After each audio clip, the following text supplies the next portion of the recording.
কয়েকদিন থেকেই কচুর ডাঁটাগুলো উঠিয়ে রান্না করব ভাবছিলাম, বেশ মোটা হয়ে গেছে। তো আজকে সকাল সকাল দেখো কচুর ডাঁটাগুলো উঠিয়ে নেওয়া হলো। তো এই সাইডে সাইডে ছিল কয়েকটা, তো উঠিয়ে নেওয়া হলো।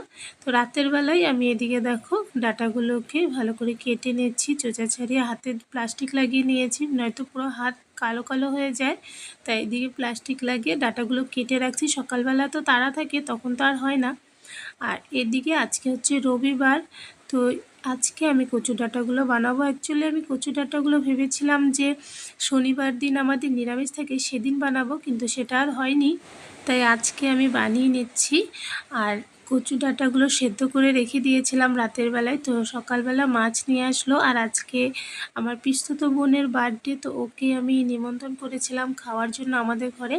তো পিসি আর পিসতুতো বোন আসবে। তো এদিকে কচু শাক মাছের মাথা দিয়ে করে নিয়েছি, আর এদিকে কাতল মাছ নিয়ে এসেছিলো, মাছটাও দেখো একদম কষানো কষানোর মতন বানিয়ে নিয়েছি।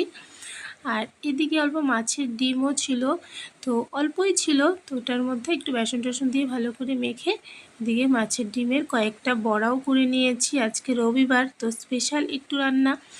আর আজকে আমাদের একবেলার জন্য রান্না, শুধু দুপুরে রাতে আছে নিমন্ত্রণ পাশের বাড়িতে।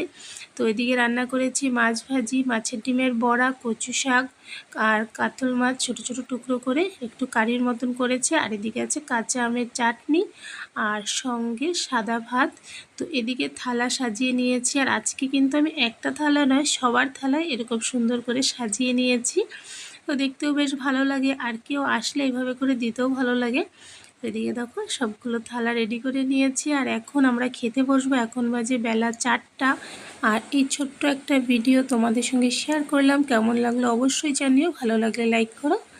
আরও একটা ভিডিও নিয়ে আবারও দেখা হবে, এখনের জন্য বাই বাই।